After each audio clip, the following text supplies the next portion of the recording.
Les amis, c'est un plaisir de vous voir aussi nombreux aujourd'hui. Surtout parce qu'en ce moment, si vous êtes nouveau, il faut que je vous fasse un petit récap de ce qu'on fait en ce moment. On veut apprendre à prier. Jésus il nous parle de prière, la Bible nous parle de prière et on comprend bien que c'est quelque part s'adresser à Dieu, mais ce n'est pas forcément évident. Et c'est pour ça que les disciples de Jésus lui ont demandé « Seigneur, apprends-nous à prier ». Et ces dernières semaines, on a passé en revue et en détail tout le Notre Père. Comment Jésus nous apprenait à prier? C'était quoi ce modèle de prière? Et maintenant qu'on l'a terminé, on veut regarder ce que Jésus dit tout de suite après le Notre Père. Parce qu'il y a justement des choses intéressantes. Et vous pouvez ouvrir vos Bibles en Matthieu chapitre 6. Si vous n'avez pas de Bible, sortez votre téléphone, une appli Bible. Et si vous n'avez ni l'un ni l'autre, regardez sur la Bible du voisin. Pendant que vous le cherchez, Matthieu chapitre 6, je vais vous poser une petite question. Est-ce que vous savez quel est le point commun entre ces trois choses? Kourtney Kardashian, Mahatma Gandhi et la Didaké. Première est une influenceuse, le deuxième est un homme politique indien, et le troisième est le document chrétien le plus vieux après la Bible. Quel est le point commun? Ils ont un point commun, c'est pas qu'ils sont tous chrétiens, non. Leur point commun, c'est que tous nous parlent de jeûne et en vantent ses mérites. Kourtney Kardashian nous dit que pour garder sa ligne, elle jeûne une fois par semaine. Pendant toute une journée, elle ne mange rien du tout. Mahatma Gandhi nous dit que pour rester pur et même comme symbole de résistance politique, il jeûne. Et là, le Didaké, ce vieux document chrétien, nous dit que les premiers chrétiens, ils avaient l'habitude de jeûner le vendredi. Aujourd'hui, on va parler de jeûne. Alors, j'espère que vous avez ouvert vos Bibles. Matthieu chapitre 6, on va lire à partir du verset 16. Lorsque vous jeûnez, ne prenez pas un air sombre comme les hypocrites. Ils arborent un visage défait pour montrer aux gens qu'ils jeûnent. Amen, je vous le dis, ils tiennent là leur récompense. Mais toi, quand tu jeûnes, parfume-toi la tête et lave-toi le visage, afin de ne pas montrer que tu jeûnes aux gens, mais à ton Père qui est là dans le secret. Et ton Père qui voit là dans le secret te le rendra. On a donc un texte ici qui nous parle de comment jeûner selon Jésus. Mais là, on a un énorme problème. Parce que la pratique du jeûne au XXIe siècle, c'est pas tout à fait ça. On va faire un petit sondage et j'ai besoin de votre aide pour ça. Levez la main, ceux qui, d'entre vous, ont déjà dans leur vie pratiqué ce que la Bible appelle jeûner et prier. Louper un repas volontairement pour passer du temps dans la prière avec Dieu. Levez la main. Ok? Parmi ceux qui ont la main levée, qui d'entre vous, et vous la gardez levée, a pratiqué le jeûne au cours de cette année, de octobre de l'année dernière à maintenant? Ok? Dernière question. Parmi vous qui avez déjà jeûné, pour qui c'est une pratique régulière? Par là, j'entends au moins une fois par mois. Il n'y a plus beaucoup de monde. Et c'est normal. Enfin, c'est normal, non. Mais vous voyez le problème qu'on a? On a un texte qui nous parle de comment on doit jeûner, une pratique que les chrétiens du XXIe siècle, on n'a pas trop, quoi. Pratique plus. En fait, au fur et à mesure des siècles, le jeûne et la prière qui étaient le cœur vibrant de l'Église ont été, alors je ne saurais pas vous dire quand exactement, comment, petit à petit remplacés par la lecture personnelle de la Bible et par le fait de louer Dieu par le chant. Des choses qui sont bien elles aussi. Mais je crois qu'on a perdu quelque chose qu'il faut qu'on retrouve. Et avant de parler de comment Jésus redéfinit dans ce siècle le jeûne, il faut peut-être qu'on le définisse un petit peu, que je vous explique ce que c'est que le jeûne et pourquoi on jeûne, avant de comprendre ce que Jésus veut nous dire. Le jeûne, dans son essence, c'est renoncer à manger. Point. Ne pas manger. Il y a deux exceptions à ça dans la Bible. Une dans Daniel chapitre 10 où il ne renonce pas totalement à manger. Il renonce à manger les mets du roi, les mets un peu bons avec de la viande grasse et du vin. Et le deuxième jeûne, ça va peut-être vous surprendre, il est dans 1 Corinthiens chapitre 7. C'est Paul qui prévient les couples de ne pas jeûner trop longtemps de leur sexualité. Pendant un petit temps, mais pas trop. Grosso modo, le jeûne, c'est se priver de nourriture. Mais qu'est-ce qui fait au final la différence entre le jeûne de Kourtney Kardashian, de Mahatma Gandhi et des chrétiens? Est-ce que c'est juste ne pas manger? Non, le jeûne biblique, c'est autre chose. Laissez-moi vous le définir. Je pense qu'on pourrait le définir un petit peu comme ça. Slide après, voilà. Le jeûne, c'est choisir de s'affamer volontairement de pain pour se satisfaire de Dieu. On pourrait le dire autrement, c'est se priver de quelque chose dont on a besoin pour recevoir ce qui est essentiel. C'est manquer de nourriture physique pour être rassasié de nourriture spirituelle. Vous voyez qu'il y a un double mouvement dans toutes mes définitions là. Alors la Bible ne nous dit pas à un endroit définition le jeûne de points et c'est ça. Non, on n'a pas de choses comme ça. Et vous remarquez quelque chose par rapport à mes définitions? Elles fonctionnent toutes de la même manière là. Il y a une première partie et une deuxième partie. Le jeûne biblique, oui, nous parle d'un renoncement à de la nourriture, mais aussi du fait d'être rempli par quelque chose d'autre. C'est pas qu'un mouvement de dépouillement. Ce qu'on pratique lorsqu'on essaie de jeûner pour perdre du poids, ou quand on est dans les spiritualités orientales, on essaye de se vider. Le jeûne chrétien, c'est pas se vider, mais c'est se remplir autrement. C'est faire pitance non de nourriture, mais de la présence de Dieu. Le jeûne, en fait, c'est je renonce à un besoin vital, quelque chose dont j'ai vraiment besoin, manger, au profit de quelque chose qui est beaucoup plus important, beaucoup plus essentiel, la présence de Dieu lui-même. Le jeûne, en fait, c'est une discipline du corps. Et c'est pour ça que c'est dur. Où je me mets en état volontaire de privation. Où je dis à mon estomac, c'est pas toi qui règne sur moi. C'est Christ. Et c'est ma foi. Et à ce titre, oui, dans le jeûne dans la Bible, il y a un aspect de renoncement. Je renonce non seulement à quelque chose qui prend de la place et du temps, surtout pour nous Français, on sait à quel point le moment des repas c'est sacré, mais aussi à quelque chose dont j'ai besoin pour survivre, au profit de ce dont j'ai vraiment besoin pour vivre. Comme je vous l'ai dit, il ne peut pas y avoir de renoncement sans remplissage. Les deux vont ensemble. Sinon, ce n'est pas un jeûne biblique. Sinon, c'est juste m'appauvrir. Jeûner, c'est se décentrer de mes besoins vitaux pour me concentrer sur Christ. Vous voyez ce double mouvement-là, en fait, c'est un truc qu'on trouve dans plein de choses dans le christianisme. De la même manière qu'un baptême, on en a eu un il y a quelques semaines. Dans le baptême, on plonge dans l'eau et au fond de l'eau, on laisse notre vie d'avant. On renonce à notre vie d'avant pour ressortir et vivre une vie nouvelle. Eh bien, c'est quelque part la même chose dans le jeûne. Je renonce à quelque chose pour vivre quelque chose d'autre. Le jeûne, c'est une manière de dire que la chose dont j'ai le plus besoin, au-dessus même de mes besoins physiques, c'est de la présence de Dieu lui-même. Et le jeûne, il est du coup forcément associé à la prière. Dans la Bible, c'est les deux faces d'une même pièce. L'un ne peut pas aller sans l'autre. Alors, peut-être que vous allez me dire, Quentin, ok, je comprends, on ne peut pas jeûner sans prier, mais est-ce que du coup, ça veut dire qu'à chaque fois que je prie, il faut que je jeûne? Auquel cas, ça va être compliqué pour nous tous, là.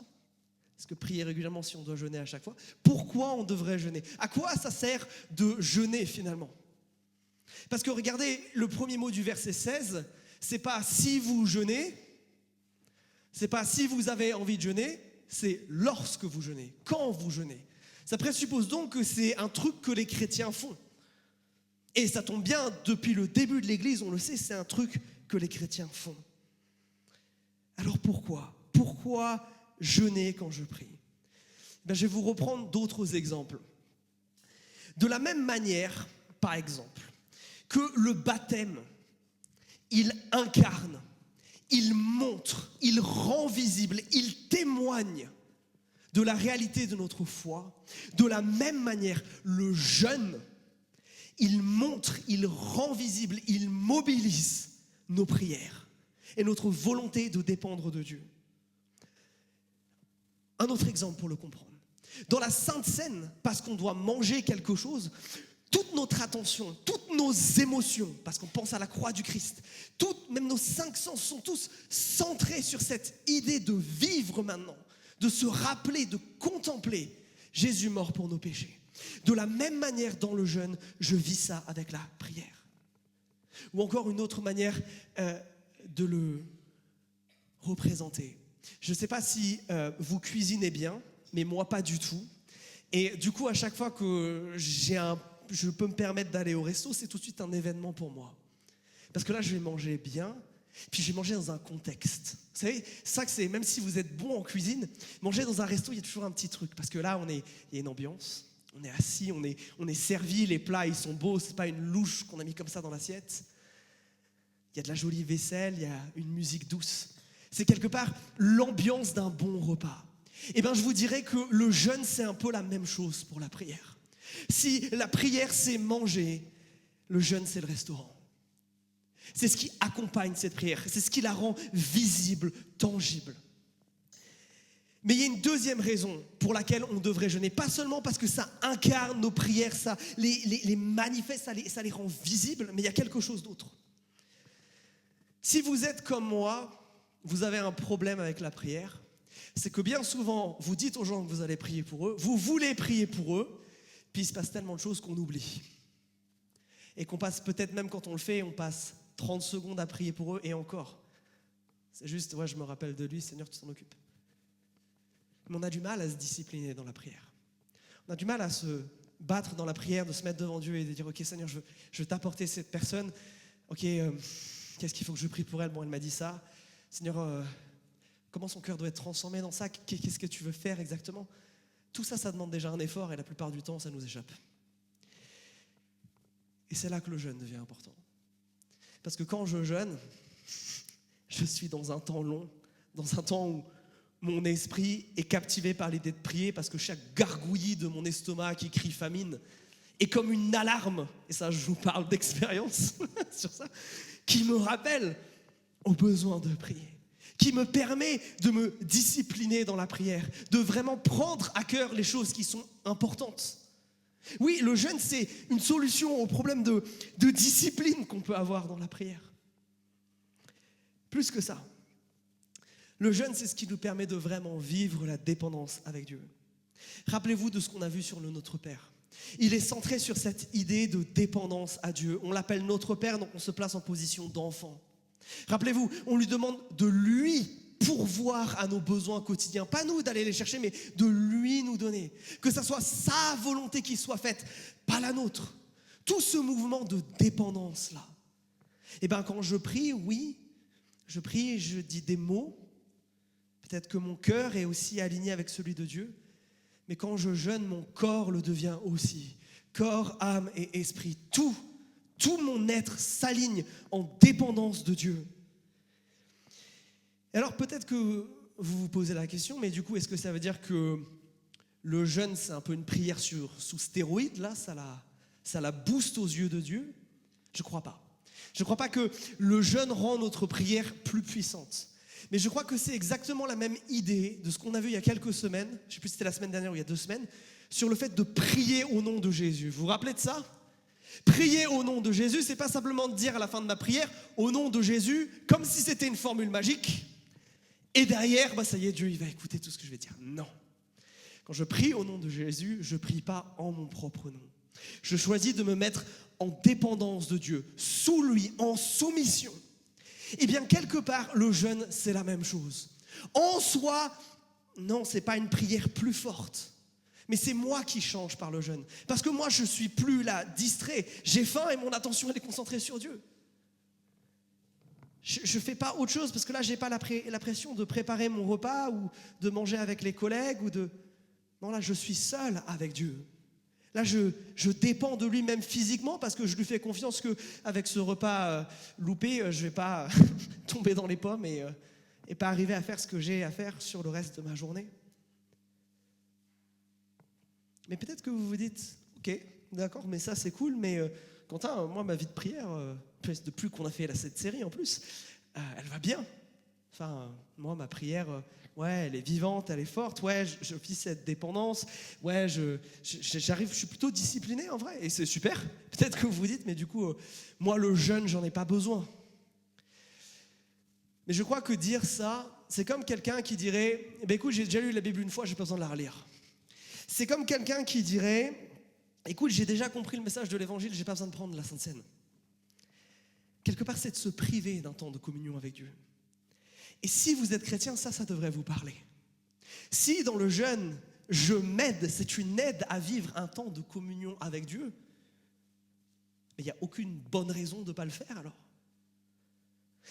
Dites-vous que c'est comme la même aide que peut-être certains utilisaient pour lire la Bible, quand vous utilisez des plans de lecture, un bouquin qui vous aide ou peut-être un calendrier. C'est quelque chose du même ordre. Le jeûne, il sert à ça. Alors, nous, nos questions tout de suite quand on pense au jeûne, et je suppose que c'est ça qui a traversé votre tête quand je vous ai annoncé que c'était le sujet, c'est ok, alors quand, combien de temps, comment, toutes ces questions-là, questions pratiques importantes de fait. Mais c'est là où on va revenir au texte. Parce que la préoccupation de Jésus par rapport au jeûne, c'est pas la durée, c'est pas du tout les conditions. Regardez ce que Jésus dit là. Revenons au texte. Regardez, ce texte, il est construit en deux histoires parallèles. D'abord, on nous propose un mauvais comportement là. Quelqu'un qui a l'air tout triste quand il jeûne. Quelqu'un qui a le visage maussade. Parce que les Juifs, dites-vous que quand ils sont tristes, ça se voit sur leur tronche. Peut-être vous avez vu la série The Chosen et vous avez vu qu'à un moment dedans, ils se mettent de la cendre sur le visage. Quand les Juifs sont tristes, ils se mettent des habits de toile de juste, ça se voit, ils paraissent tristes. Et le jeûne étant souvent associé à ça, c'est quelque chose qu'ils font de manière régulière. Jésus critique ça. Il critique ça parce que ce mauvais comportement vient d'un mauvais cœur, d'une mauvaise motivation. Jésus les appelle hypocrites, regardez. Pourquoi ? Parce qu'a priori, ils ne font pas ça parce qu'ils ont envie de Dieu, parce qu'ils sont affamés de Dieu, parce qu'ils veulent se remplir de Dieu. Mais pourquoi ? Pour être vus par les autres. Et Jésus leur donne à la fin du verset 16 cette condamnation qui est terrible, qui est que, mais les amis, votre récompense, vous l'avez déjà reçue. L'attention que vous avez générée en voulant vous faire voir par les autres, c'est la seule chose que Dieu va vous donner.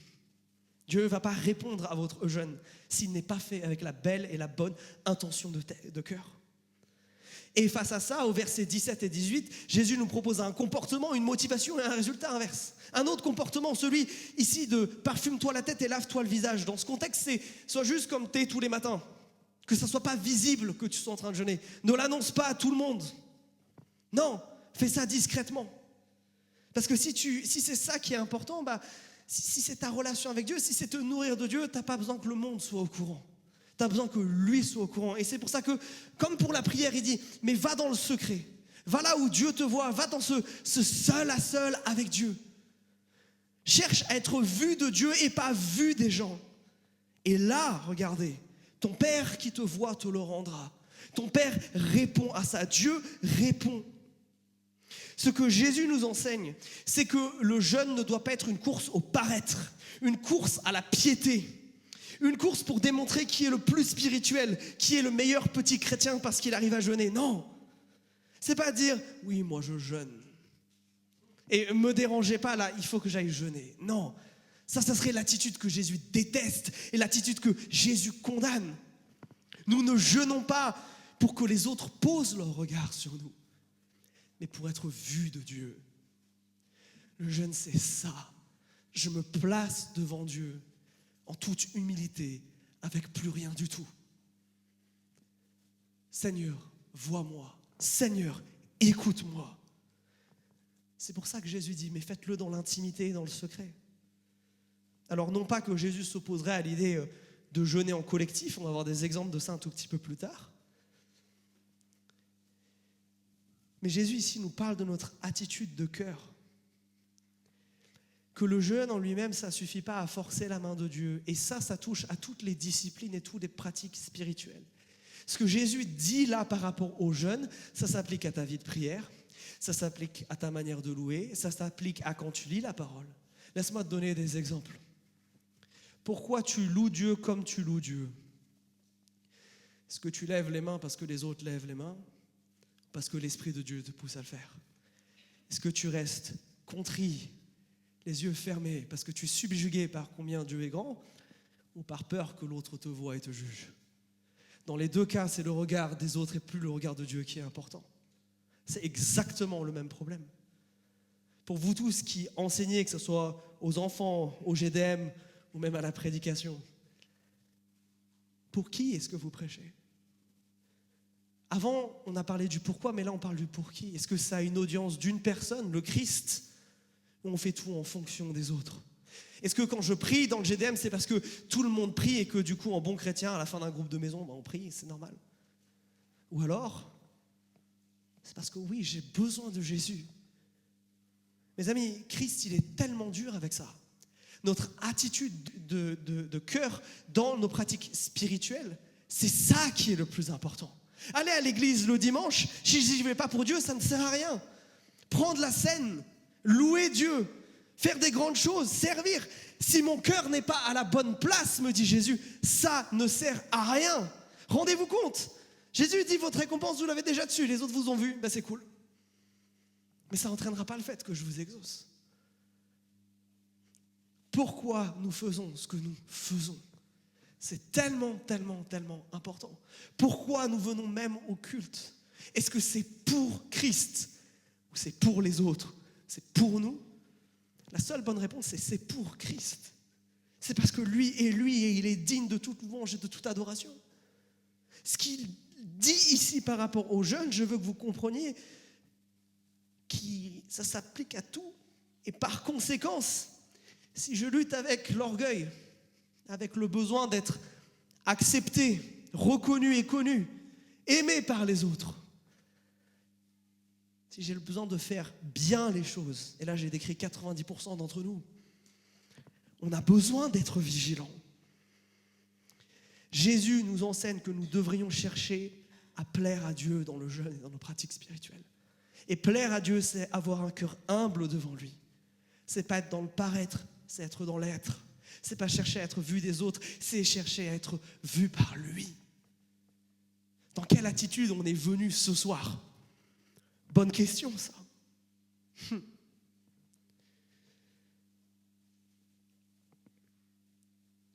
Là où Jésus veut réformer le jeûne, c'est sur ça. Et c'est tellement important parce que vous allez voir qu'on va avoir une semaine de jeûne et prière en église, je vais vous en parler un petit peu plus tard. Mais qu'on ne va pas la commencer cette semaine sans que nos cœurs soient alignés avec celui de Dieu, sans que nos motivations ne soient pas claires et elles ne soient pas bonnes. Alors, maintenant, ok, pourquoi on jeûne? Pour incarner nos prières, pour discipliner nos prières, pour être en dépendance à Dieu. Pour qui on jeûne? Pour Dieu, pour être en relation avec lui. C'est lui qu'on cherche et rien d'autre. Ce n'est pas une démonstration de force spirituelle, mais une descente dans le secret avec lui. Et tout ça, c'est bien, mais maintenant, il faut qu'on réponde aux questions pratiques. Quand est-ce qu'on jeûne? Dans quelles circonstances? Je veux vous montrer un petit peu dans la Bible plusieurs exemples de gens qui jeûnent. Parce que vous allez voir, du coup, comment ça s'applique à nous. Et je vais reprendre les 3 grands objectifs du jeûne, finalement. D'abord, l'idée de se discipliner. Oui, c'est une pratique spirituelle habituelle dans la Bible. Dans Luc chapitre 2, on nous présente une femme comme un modèle qui s'appelle Anne. Et Anne, elle a cette particulier d'être dans le temple, là où est la présence de Dieu tout le temps, pour louer, pour prier et aussi pour jeûner. Ce texte-ci qu'on a devant les yeux, notez encore une fois, lorsque vous jeûnez, ça présuppose donc qu'on le fait. Actes chapitre 13, verset 2 nous montre que les chrétiens, quand ils sont entre eux, une des choses qu'ils font, c'est jeûner et prier ensemble.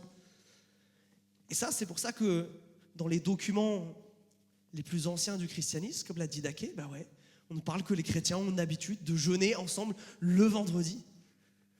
Que d'ailleurs, ils ne jeûnent pas que pour ça. C'est d'ailleurs très drôle si un jour vous avez l'occasion de le lire ou si vous le tapez sur Google, parce que ces textes-là, ils sont en libre accès. Mais les chrétiens avaient l'habitude de jeûner juste avant de se faire baptiser. La personne qui était baptisée et ceux qui le baptisaient. Et puis, il y a un dernier texte qui nous parle de ça, c'est dans Matthieu chapitre 9. ou qui va un peu à l'inverse de ce que je viens de dire. Où justement, les disciples de Jean-Baptiste et des autres pharisiens disaient, Jésus, tes disciples, justement, ils jeûnent pas. Nous tous, on est en train de jeûner là, mais eux, ils jeûnent pas. Pourquoi ils jeûnent pas? Et Jésus leur dit, ils n'ont pas besoin parce que je suis là. Je suis littéralement là avec eux. Leur besoin de Dieu, leur soif d'être rassasiés avec Dieu, elle est là, je suis là. Ils n'en ont pas besoin maintenant. Par contre, Jésus dit, quand je serai parti, là, ils vont le faire. Là, ils vont jeûner. Donc oui, le jeûne devrait faire partie de nos pratiques spirituelles, au même titre que la prière tout court, que la louange, que le fait de lire nos Bibles. Et là, mes amis, je crois qu'au vu du sondage de tout à l'heure, on a pas mal de progrès à faire. Parce que, et je vous rappelle l'objectif de tout ça, au final, on rencontre Dieu dans toutes ces choses-là. Au final, on est en connexion avec lui. On se laisse toucher par lui. Et donc, c'est jeûner un petit peu de manière habituelle, comme on pourrait lire sa Bible, pas dans un but précis de trouver un passage qui parle de tel ou tel sujet, mais de lire l'Écriture et de se laisser surprendre par Dieu. C'est un peu la même idée. Je vous ai dit ensuite que jeûner, ça sert aussi à incarner nos prières. Et ça, c'est intéressant. Le jeûne, il sert à incarner plusieurs choses dans la Bible. Premièrement, notre tristesse. Vous savez, quand on est tellement triste qu'on ne sait plus quoi faire, là. Ces moments où c'est l'embrouille totale dans notre cerveau, on ne sait plus quoi penser, on ne sait plus quoi dire, on est comme perdu. La manière dont on peut s'adresser à Dieu, c'est par le jeûne. En venant devant lui, on dit, Seigneur, je suis triste. Je suis tellement triste que même ma volonté de manger, elle est partie, là. Et je suis triste et ça ne va pas. C'est l'exemple de Néhémie, par exemple. Il apprend que son pays, Jérusalem, va pas bien, le peuple va mal et son cœur est comme fendu par cette nouvelle. Et il se met à prier et à jeûner. C'est aussi le cas dans les moments de deuil.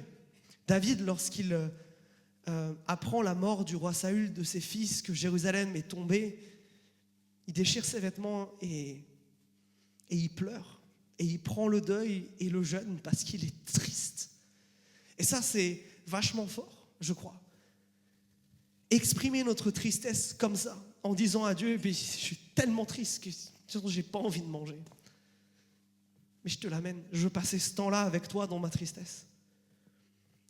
L'autre chose pour laquelle on trouve beaucoup d'images de jeûne, c'est pour tout ce qui touche la repentance.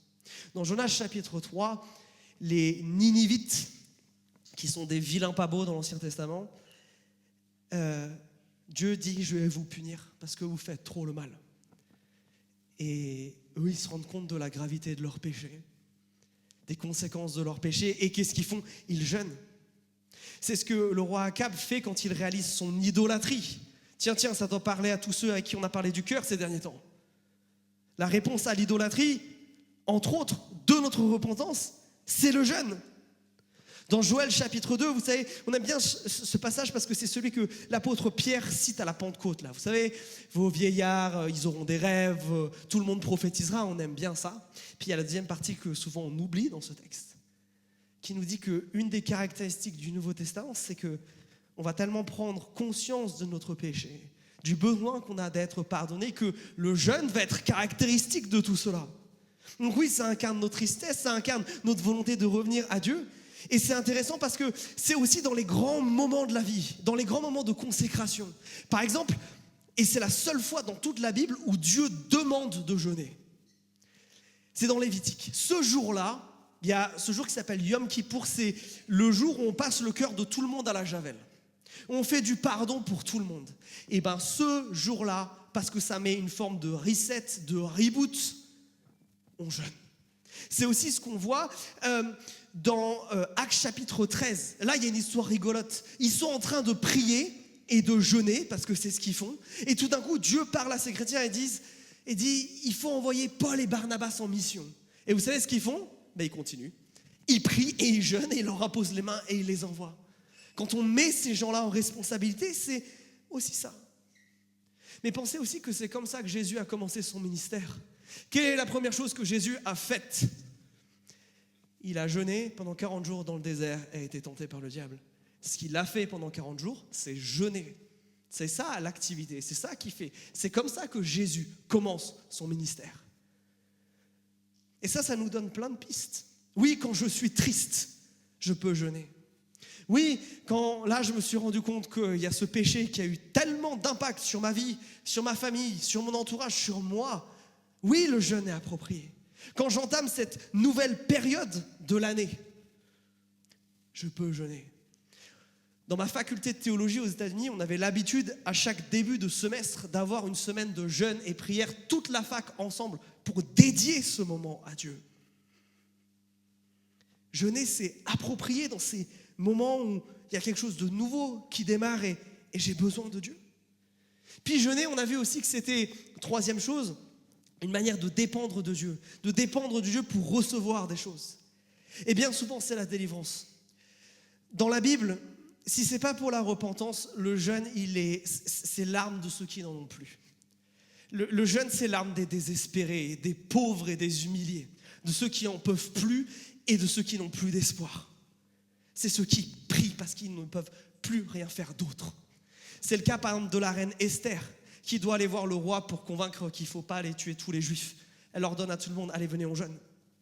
C'est le cas, par exemple, du roi Josaphat, qui tout d'un coup apprend qu'il y a une coalition qui a débarqué en Israël et qui vont se faire raser. Allez, tout le monde au temple. On va tous jeûner et demander à Dieu de faire un miracle et de nous délivrer. Et c'est aussi le cas de Jésus. Parce que pendant ces 40 jours où il jeûne au départ de son ministère, vous vous rappelez ce qui se passe ? Il y a un vilain qui vient l'attaquer là. Satan vient le tenter. Vous vous rappelez le premier truc sur lequel il le tente ? La nourriture. Jésus lui dit non, je reste dans le jeûne. Je reste avec Dieu, je ne t'obéis pas, je ne te suis pas. Ça va même pousser certains pères de l'Église comme Athanas d'Alexandrie à dire si quelqu'un, vous voyez qu'il est possédé, faites-le jeûner. Faites-le jeûner parce que là, Dieu va le délivrer et il va se passer des choses. Oui, la délivrance vient par le jeûne. La protection aussi. Dans Esdras, chapitre 8, ils doivent parcourir un grand voyage sur une route hyper dangereuse qui est hyper long avec femmes, enfants, troupeaux, tout ce que vous voulez. Le convoi rêvé pour des brigands. Ils vont jeûner et prier pour que Dieu les protège et Dieu va les protéger. Jeûner, c'est aussi la manière dont David demande à Dieu de guérir. Dans le psaume 35, il va prier, il nous dit qu'il a prié pour des gens qui étaient ses amis et qui ne le sont plus vraiment maintenant, mais qu'il avait l'habitude que quand ils étaient malades, il allait jeûner et les apporter à Dieu dans la prière. C'est aussi ce qu'il fait lui-même dans 2 Samuel quand son propre fils est malade et à l'article de la mort, il va jeûner jusqu'à ce que Dieu réponde. Et puis le jeûne, c'est aussi ce qu'on fait quand on a besoin de sagesse. Le prophète Daniel, dans Daniel 9, à un moment, il ne comprend pas ce que Dieu veut dire. Parce qu'il est censé se passer un truc s'il regarde les prophéties du prophète Jérémie et il ne comprend pas comment les choses marchent et ne marchent pas. Et là, il va prier, et là, il va jeûner, et là, il va demander son aide à Dieu. On l'a aussi dans Acte 14, quand Paul et Barnabas reviennent sur là où ils ont parlé de Jésus, où il y a des chrétiens et qu'ils instaurent des églises. La manière dont ils choisissent des responsables, c'est qu'ils leur imposent les mains et ils jeûnent et ils prient pour eux, pour discerner si ce sont les bons hommes. Waouh! En fait, il y a plein de raisons. Il y a plein de situations, il y a plein de quand jeûner. En fait, ce n'est pas les occasions qui manquent, c'est peut-être plus notre discipline sur ce coup-là. Et si on devenait une église qui jeûne et qui prie, qu'est-ce qui se passerait si on était de ces gens qui reprenaient la tradition chrétienne dans ce qu'elle a de plus, une des choses qu'elle a de plus beau et de plus puissant, le jeûne, en étant des gens qui n'ont pas peur de faire passer ces temps avec Dieu avant même certains temps de repas. Vous voyez que dans tout ce que je vous ai dit, il n'y a pas de « il faut que tu jeûnes tant de fois par semaine, pendant telle durée de temps ». Non, il n'y a pas tout ça. Parce que ce n'est pas le cœur de Jésus, il n'est pas là pour la performance. Ce n'est pas un concours à celui qui tiendra le plus de jours sans manger. C'est plutôt l'idée de dire « mais est-ce que j'ai ces temps de qualité avec Dieu ? Est-ce que je prends ça au sérieux ?» Et ça nous challenge d'une nouvelle manière. On a parlé ces derniers temps et on s'est challengé sur ce qu'on dit dans la prière. Sur comment on s'adresse à Dieu, sur le contenu de nos prières. Et on a peut-être été challengé par rapport à ça. Mais aujourd'hui, on veut se challenger sur le comment on prie. Et si, comme nous dit Jacques au chapitre 4, on passe à côté de bénédiction de Dieu parce qu'on ne demande pas. Parce qu'on ne demande pas, parce qu'on n'est pas dans ces temps où on se met devant Dieu et Seigneur, sérieusement, je ne sais pas comment faire, mais Aide-moi, sauve-moi, délivre-moi, guéris-moi, protège-moi, consacre-moi. Et si on vivait les choses comme ça? Et c'est l'énorme défi qu'on veut se lancer en église. On va se donner quelques semaines de préparation. Parce que j'ai bien conscience que, comme on a fait le sondage, pour beaucoup d'entre nous, c'est un truc un peu nouveau. On va prendre le temps de préparer nos cœurs, particulièrement cette semaine en GDM. Donc venez en GDM. Mais cette semaine-là, ça va être la dernière semaine sur le sujet de la prière avant qu'on passe à la prochaine série. On va avoir une semaine de prière et de jeûne. Et on va le vivre de manière forte. Mais avant ça, on veut être sûr que nos cœurs soient à la bonne place. Parce que Jésus nous a avertis dans ce texte-là. Ce qui l'intéresse, lui, c'est l'attitude de nos cœurs. Pour qui est-ce qu'on jeûne? Est-ce que c'est pour être avec Dieu? Ou est-ce que c'est pour être vu des autres? Est-ce que ça ne nous challenge pas de manière plus globale sur la manière dont on va à l'église? Sur la manière dont on pratique nos doctrines spirituelles, nos disciplines spirituelles, pardon. On lit la Bible pour faire plaisir au pasteur? On prie pour faire plaisir au GDM? On le fait pour Dieu. Et peut-être que le Saint-Esprit vous a titillé là, d'une certaine manière, et il est temps qu'on lui réponde.